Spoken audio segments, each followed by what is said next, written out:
Today, I'm gonna walk you through all the tools you need to know as a photographer to use in Adobe Photoshop. So that, at the end of this video, I want you to be able to confidently Photoshop some things. So first of all, as a photographer, you don't necessarily need to know and use every single tool in Photoshop. I know when you first open Photoshop and you look at it, you're like, wow, this is kind of overwhelming, especially if you're a beginner. It can be really overwhelming. And then you tend just to not want to use it because it seems like too much. But Photoshop is pretty simple. And I'm going to walk you through an overview of kind of how to use the program and then step by step go through the tools that I use like every day in my own photography business. I use two main programs. I use Adobe Photoshop and I use Lightroom. Now, I could go into a whole thing about like when I use one or the other, but to simplify it, Lightroom is really great for sorting, organizing your photos, as well as doing the bulk amount of photo editing. I actually don't do that much kind of like editing in Photoshop. I primarily use Photoshop for manipulating and fixing issues that I can't do in Lightroom. So let's look at Photoshop here. So I like to think of Photoshop as kind of like this canvas with all of your tools and brushes and things on one side. So let's start by opening up a new canvas. So I would go up here to File and click New. And you can choose lots of different canvas sizes. You can do high resolution, low resolution. But just for a simple thing, I'm just gonna go to print and do an 8.5 by 11 paper size and start with that. Okay, so that's wonderful looking. So that's really the major layout of Photoshop, is that you have your canvas in the middle, you have all your tools running down the left-hand side. And then the other really important thing that you can see on the right-hand side is a thing called layers. You definitely want to know about layers. Now, layers is you don't just have one, level of canvas in Photoshop. You can add layer after layer after layer on top of each other, and you can draw and paint and put photos and everything on each one of those layers. So I like to kind of think of them as like window panes, right?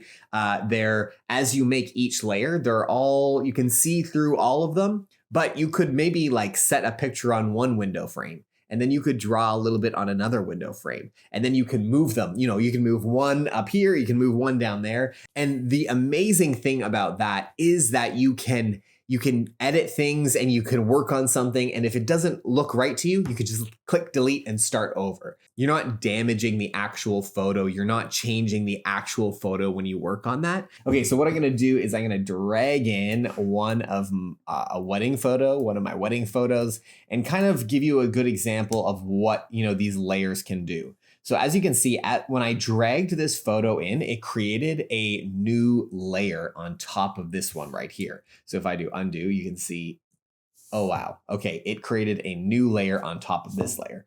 And this is the background layer that is created every time you open Photoshop, you open a new file, it creates a base level for you to work on. And what it does automatically is it actually locks this layer as well.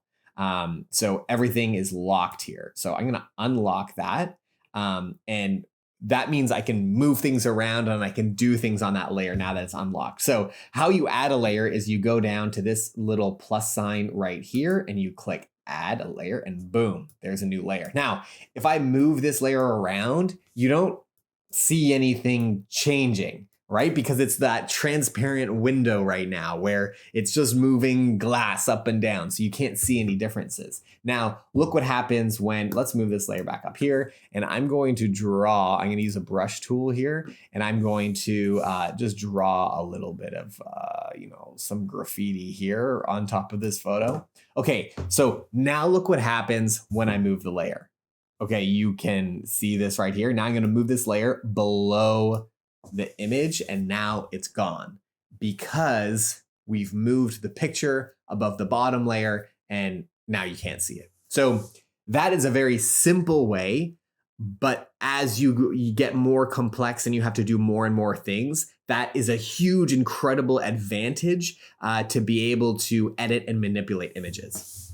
One other kind of important thing to know about layers is that you can change the opacity of the layer as well. We have, my beautiful image on top here. And if I go over here to opacity, I can bring this down by just clicking and dragging on the word here, or I can click over here and move this down. And look what happens. It, 50% transparency. And now I can see my photo and I can see everything else that's underneath it. Okay, so let's bring this back so it looks better. And what we're gonna do now is just go through all the tools on the left-hand side that I think you should know about and that will be really helpful for you as a photographer. So at the top here, this is just the move tool. The shortcut is V, and that's just how you move things in Photoshop. One thing that's kind of cool is that Photoshop tries to figure out what exactly you're clicking on. So you don't necessarily have to go to a layer to be able to click on something. It kind of will know, it'll try to figure out what you're trying to click on. So if I click on here, it automatically switches to this layer because it knows that I wanted to click on there because it's visible to my eye. Same thing if I try to click on here, if you noticed right now it's selected this layer, but if I tried to click on here, boom, it switches down to that layer. That's a really important thing to know as you're, doing things in Photoshop, is to be aware of what layer is selected. Because let's give you an example. If I move this over here, and say I want to add some more black squiggles to this layer, and I go over to my brush tool and I say, okay, time to draw some black squiggles. And I'll be going like this. Oh, okay, this is great. And then all of a sudden I go to move it and, oh, it's actually created another layer for me, and it's not on, like, now I have two different layers of squiggly things, but I intended it to be on the original squiggly layer. And so it's really important to be aware of, like, okay, which layer am I on right now? And you can do that by just clicking on the actual layer or clicking on what's visible, and Photoshop will try to figure out what you're actually trying to click on. Okay, so let's delete these squiggles because they're driving me nuts here. The next few tools are selection tools, and let's walk through them. So this one is called just the rectangular marquee tool. This is a polygonal lasso tool. They seem very scary, but they're not, I promise you. And this is a quick selection tool. This is kind of like AI, kind of like a kind of computer learning selection tool where it tries to guess what you're like clicking on and gives you kind of an easier job of making a selection. And then under this one right here, if you click and hold, there's a couple other options. So there's a lasso tool, magnetic, and polygonal. Okay, so we'll get to all of those in a second. But for this example, I'm gonna pull up a different image. This is actually a photo that I did some photoshopping work on. And here are my layers over here. If I was a better Photoshop user, I would rename these layers so I would actually know what I was looking at. And how you rename them is just double clicking on them like this and calling it, well, let's see what it is. Okay, so to figure out what this layer is, I can click this little eyeball right here, and this turns something on and off. Okay, so what I'm realizing is I took out this sign and a little bit of these weeds over here. So this is going to be called the sign layer. Okay. And then what's this? Okay, this is my light up here. I took that light out, and then, I took out some trash here. It is important to name your layers, especially if you're using more and more and more layers, so you know what you've created and what you've done. You can even create folders. If I go down here, I can click on this. It's actually called a group, not a folder. And then you can select, these two together and drag them into the group. And then, you can create groups upon groups and layers upon layers. It can get really crazy. And if you're not careful, you can get kind of lost in your own sea of Photoshop layers. It's good to rename the layers, but I don't always, especially when I'm doing something quick and there's going to be only a few layers. Before I use one of these selection tools, we need to be able to zoom in. Okay, so if we go down to the bottom here, this little magnifier glass, this will help us zoom in. Now, in order to zoom out, you hit the Option key on Mac, and you hold that and it changes from zoom in to out. Okay, so a little shortcut is the letter Z or Z, depending on where you live. So you can hit, you can go selection tool, right here, V, and then I can hit Z, and that's a quick way to be able to zoom in. So a quick pause. I realized as I was editing this video that I am about to use a tool that I never explain in the entire video.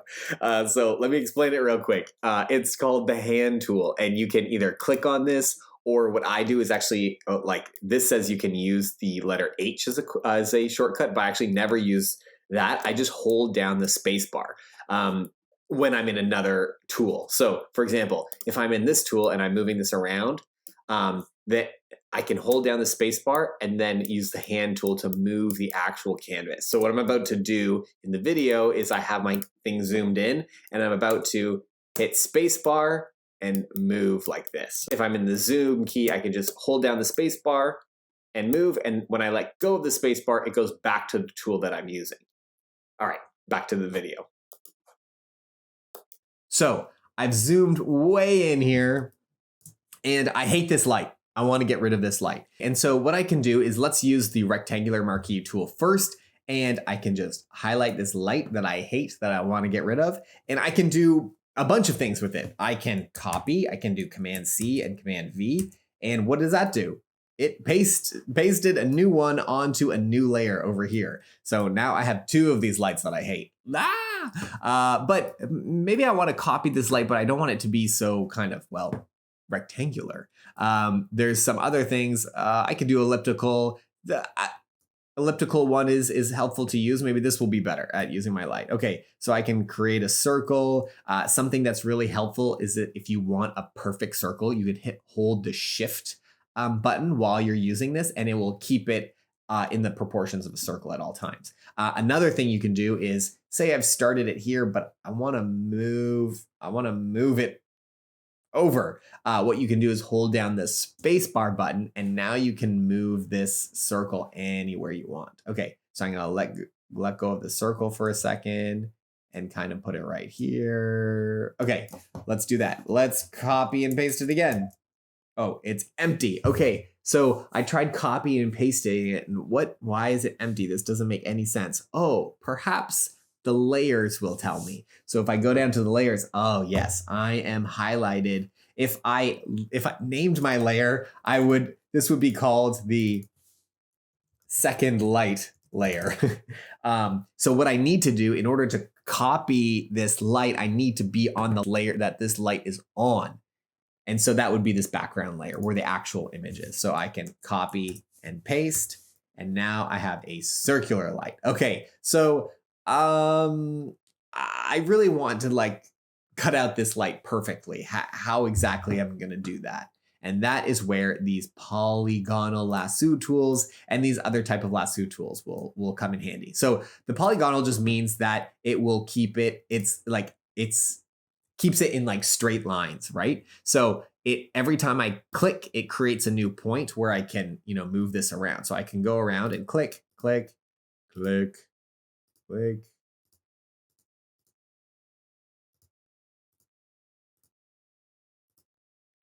Okay, so now if I copy and paste, I need to click on my background layer again, copy and paste, and then I hit V to move it over. Okay, that is a much better way to be able to select something.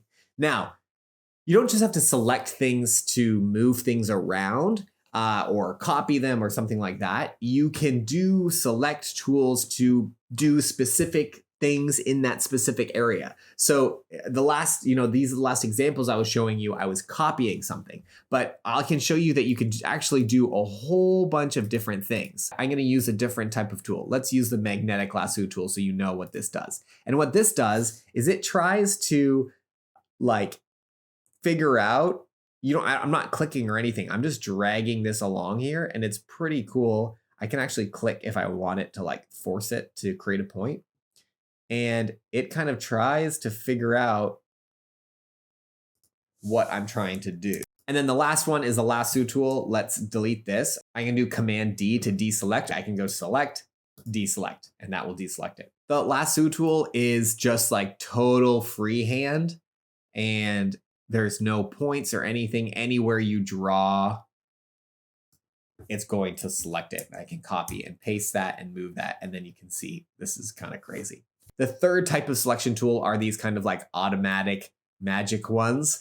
So the quick selection tool is just, you can click and drag and it kind of tries to figure out, tries to figure out kind of what you're selecting. The next one is the magic wand tool, and you just click it and it tries to figure out exactly what you're doing. And there's all these settings up here that you can change in order to kind of make your selection more accurate. And object select is, I think, this thing where you kind of select objects. I don't actually use it. Another type of selection tool is, it's up on here. It's not on this toolbar over here, but you have to go up here and click select. And I'll show you in a second. But in order to show you, I need to bring in another type of photo. So I'm going to just drag in this photo. And because we have cool, super duper cool layers, I can create a new layer and put this photo on top of everything. Okay, so what I can do is I can go up to select and I can click sky. Boom. It found the sky for me, which is pretty cool. What other options I have? I have subject. Let's choose a better option. I'm going to bring in this photo. Oh, we have weird lights. Let me click and drag my layer to the top. And I'm going to go here and click select and then select subject. Ooh, and ta-da, it selected my subject. So if I want to copy and paste this bride multiple areas, I can do that, which is pretty cool. Okay, so I'm going to delete this. Let's delete some things here. Let's delete all of these layers. So we just have our original photo. So we are going to continue working our way down this tool chest over here. And don't worry, we're going to get rid of those lights eventually, but we got to get through some tools before we get there. So one thing we're going to do next is go to, the crop tool. Okay, so maybe I don't have time to go through and get rid of this stand here. So instead, I'm just going to crop it. And that's a pretty straightforward. I think everybody kind of knows how to use a crop tool, but it crops the entire canvas. So it crops everything that is visible. I don't use the frame tool, but let's do the eyedropper tool. Say we're like, oh, I hate this light. Maybe what I can do is I can kind of just like paint on top of it. So what I could do is go and choose the eyedropper and then click here. And then as you can see right here, what happened is it changed the color of this little square to something very similar to this. So if I click somewhere else, you can see, oh, wow, okay. So what it does is it finds the color that you click on and then gives you the ability to, actually use this color. And so why I use it with the paintbrush tool is I can click on the paintbrush tool and now I can paint in the color that I selected. So what I can do here is like, goodbye, stupid light, be gone. Okay, so now what does that look like? That that doesn't look very good, right? If there was just some way that we could contain our brushing, if we could just select a certain area so we could brush in that area. Okay, we've learned about that. So what we can do is I'm going to do undo, and I'm going to use my selection little tools over here. So I'm going to go up here and go to the polygonal lasso tool, and I'm going to click on this, and I'm going to say, I'm going to paint just this stupid light so it is out of my life.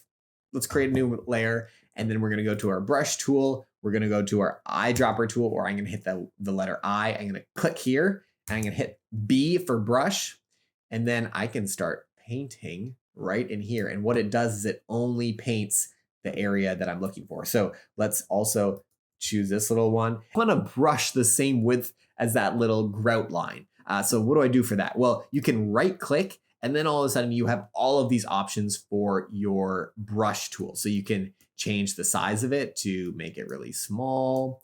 You can change what's called the hardness of it. I use this a lot. So as you can see, it was kind of like a soft look over here. If I make it really hard, then it creates a very harsh line.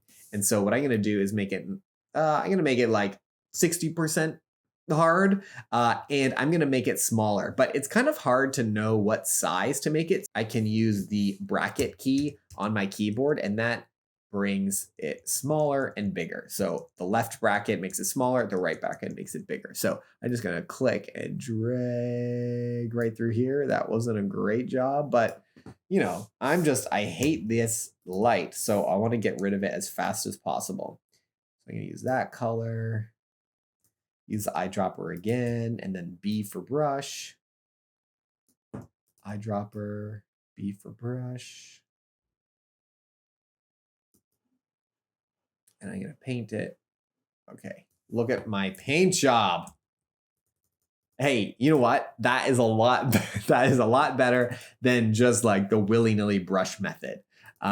And so if I was serious about actually doing it this way, which I'm not, this is just like an example for you guys. I would, get my eyedropper, get my brush. I would, one thing that you can do is pull down the transparency or opacity of this. And then what I can do is kind of softly paint in. Let's bring this down even more. I can softly kind of paint it in. Let's do even less. Oh man. And make it really soft.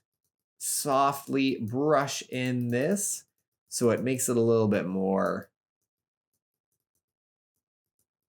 blended with everything else that's going on in here. I can do eye again to get this color, and I'm just going to like be brushing in, see what I can get. Maybe something down here needs a bit softer too. Okay, so that is looking a lot better. Amazing what you can do with a little brush. So an example of this where it would actually work is this cake shot that I took. And an example of this is if you can't tell what's behind here, there is a horrible metal pole that I did not like. And what I did in this scenario was, this is a time when using the brush worked really well because there's this white kind of material that's really easily kind of replicated with a brush. And so what I did right here is create a new layer, I for the eyedropper, B for the brush, and then you can literally just paint in. Oh, my transparency, so I can bring that up. Where this works really well. I spent a little bit more time on it than this, but even look how good that looks by just doing it really, really quickly. Okay, so the next tool is the healing brush tool and the clone tool. This is where we're gonna have fun. Now, this is when we can truly get rid of my light once and for all. Okay, so the clone tool is probably, one of Photoshop's most famous tools. Let's click on the clone tool. How it works is we're gonna create a source first. We're gonna create the thing we want to clone. And you do that by holding the Option key and it changes it to this kind of like pointer thing. So I'm gonna click on this guy's face right here, click on that. And now when I move this around, it clones his face. So I'm just dragging it around. But once I click and start painting, it clones his face. Now, let's look back over to my layers right here. What's happening? Well, I'm currently cloning his head a second time onto my only layer, my background layer. And what happens if I do that?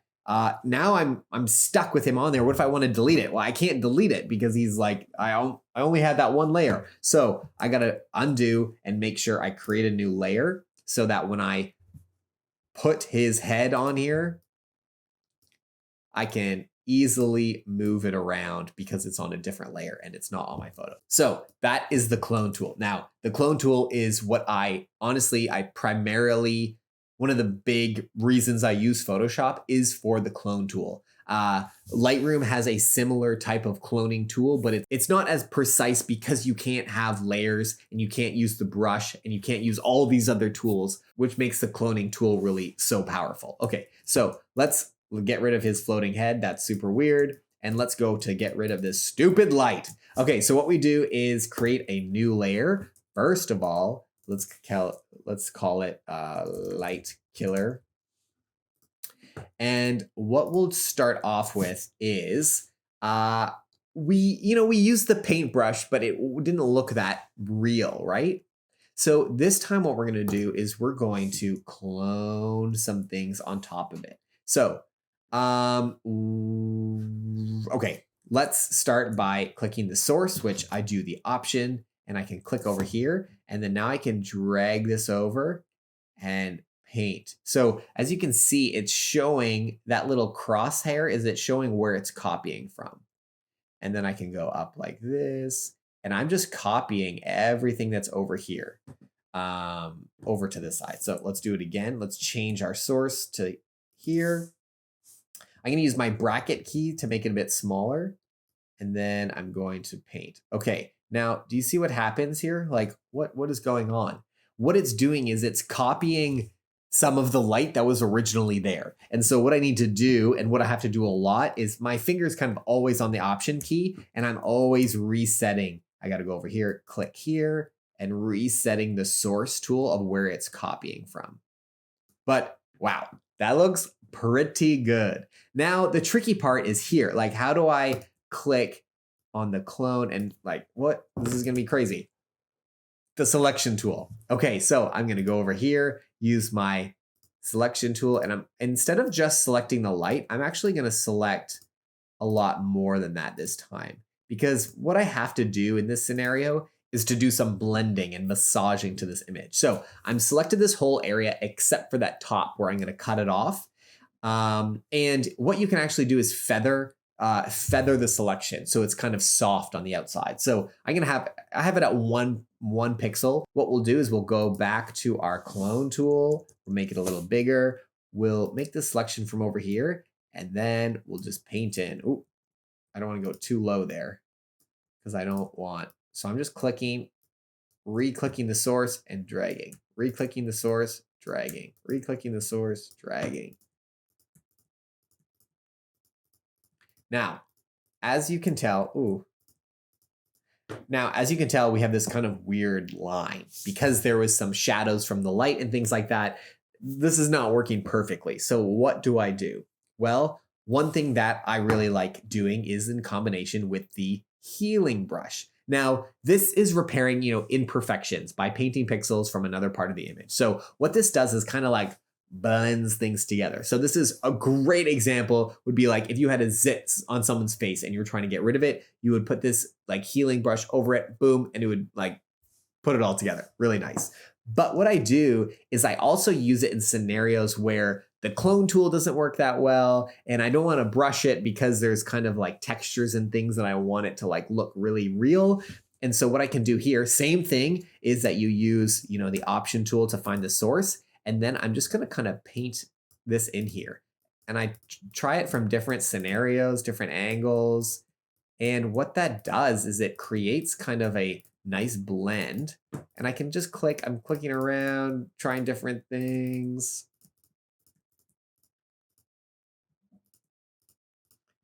And what that does is, look at that. It's much better already. But it's creating a little bit of texture when I didn't have that texture before. And so I would say that looks pretty good. Whoops. That looks pretty good. What I'm going to use next is I'm going to skip a few tools down because this is a perfect example of when I would use it.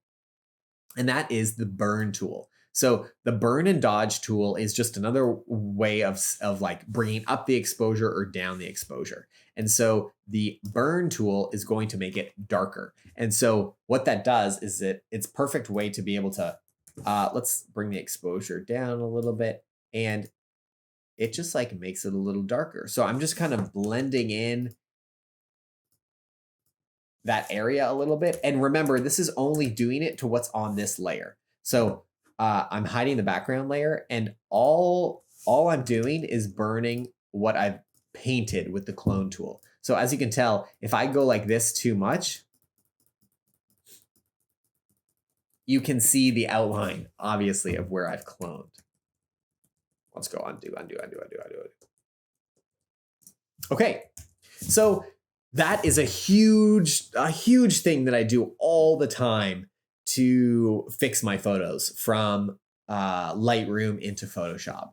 An example is right here. This is a nice interior shot that I did. And you can be like, wow, this looks like it was shot on, but where was the photographer? The photographer was right here wearing the same shirt that I am right now. But yeah, this is the exact type of scenario that I used all those tools to, boom, get rid of myself. The next tool that I use pretty often is the eraser tool right here, and that's E. And that's simply if I want to, what if I feel really bad that I got rid of my light? I can go to this layer and just erase everything that I did. The next tool is the gradient and paint bucket tool. That's self-explanatory. It's just like paints like large amounts of color or gradients, but I don't really use that much in my photography editing. The next one I do use, and that is the blur tool. So you can blur and sharpen things.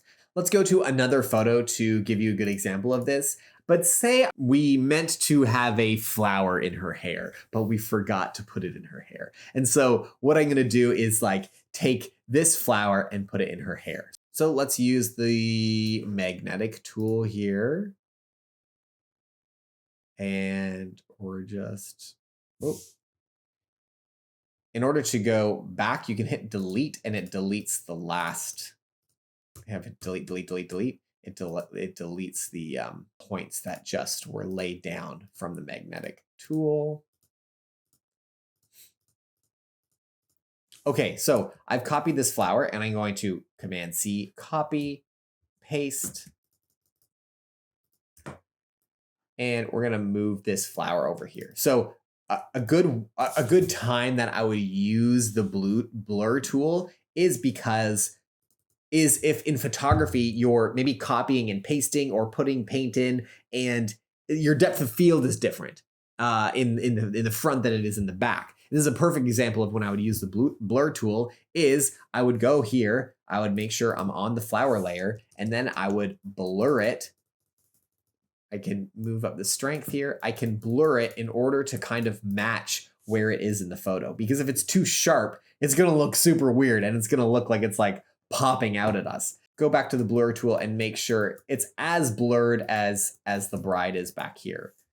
One tool is the transform tool. I use this all the time. I used it without thinking right now. I use Command T. You go to edit and transform right here. And so I use free transform, and all that does is it enables you to upsize and downsize. If you want to not do it in proportion, you can hold shift and it enables you to do freaky things. Now, you might be looking at this and being like, Luke, what's wrong with your flower? Your flower is messed up. And it truly is messed up. Now, the reason it's messed up is this little checkbox up here called sample all layers. Now, what happened is when I chose the blur tool and I was blurring here, it was not only blurring my flower, it was sampling the pixels from those lower levels and then altering them to make it look blurred as well. So I was not only blurring this, but I was also blurring anything that I click on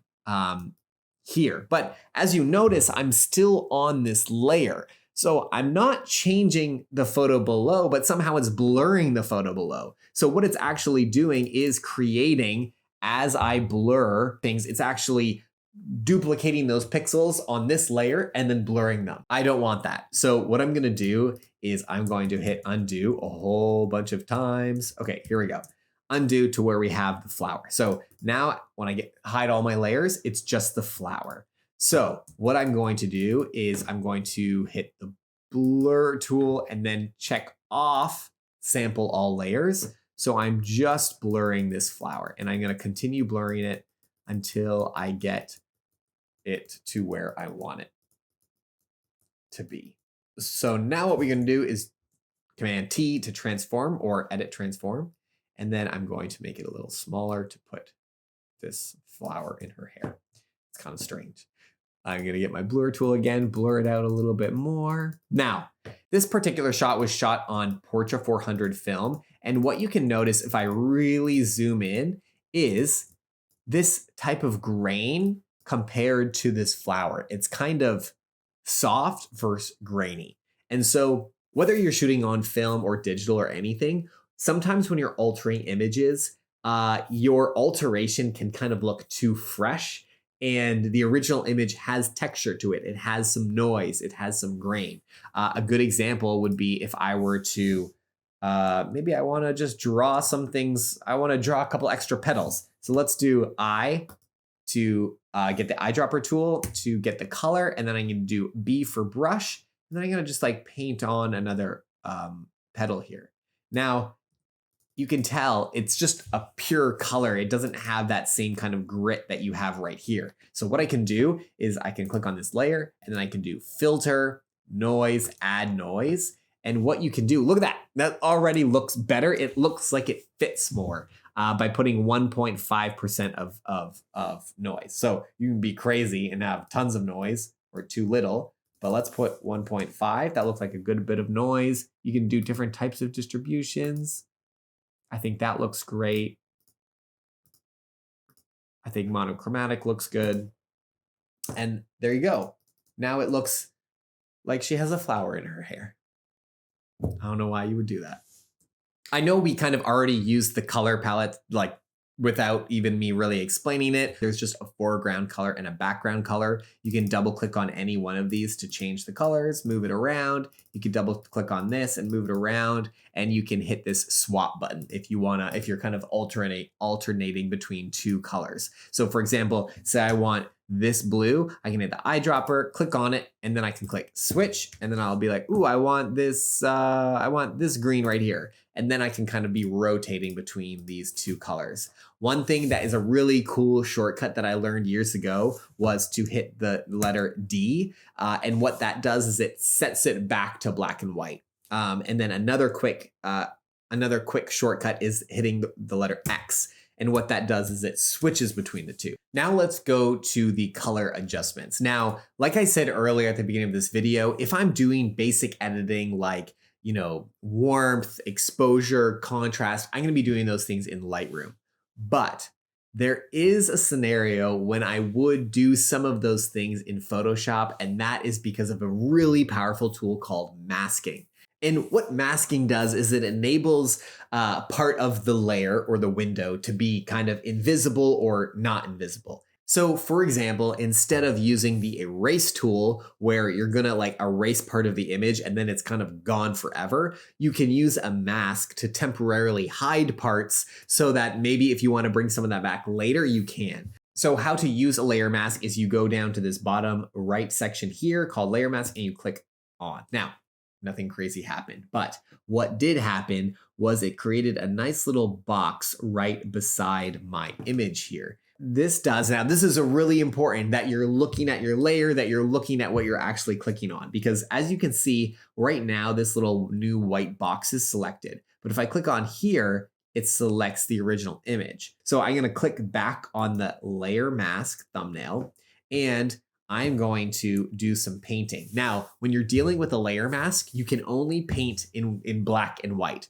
White means you can show everything, and black means you're going to magically make things disappear. So let's switch to black. Let's get my brush tool going, and making sure that I have the mask layer selected, I'm going to delete some things,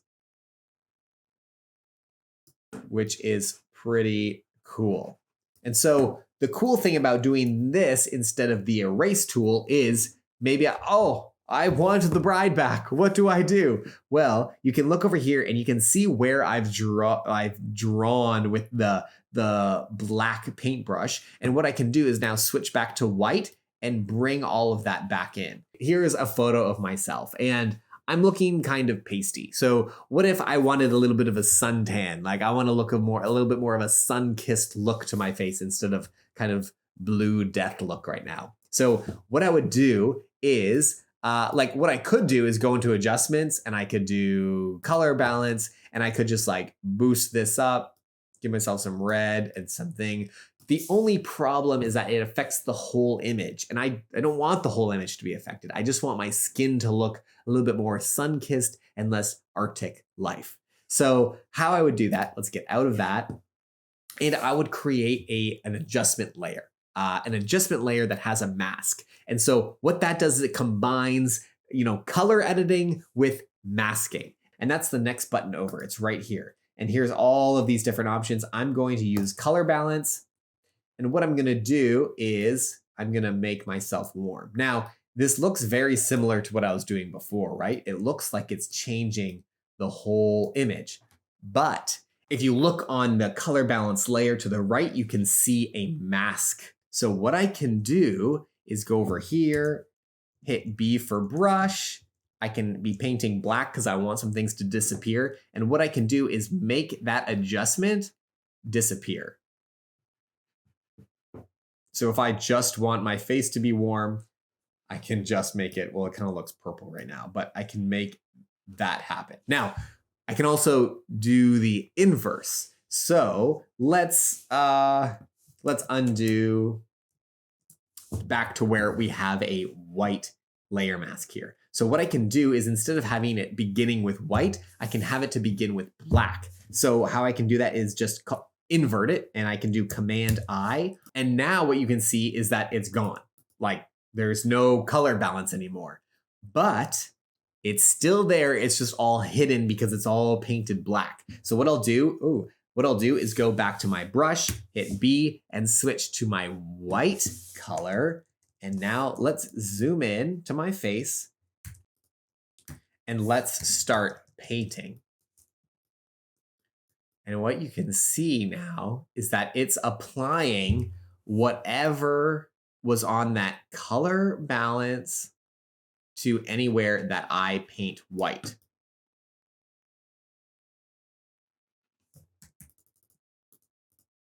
Now I look a little sunburned. And you can not only do this with color, but you can do this with brightness and contrast. You can make it really contrasty, and maybe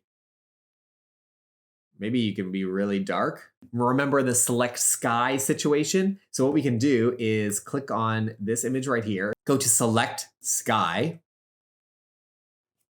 Okay, it's kind of selected the sky behind me. And then what I can do is go back to this layer where I've made it at bright or dark, and then hit the brush tool, go to the black color and start painting. And hit inverse.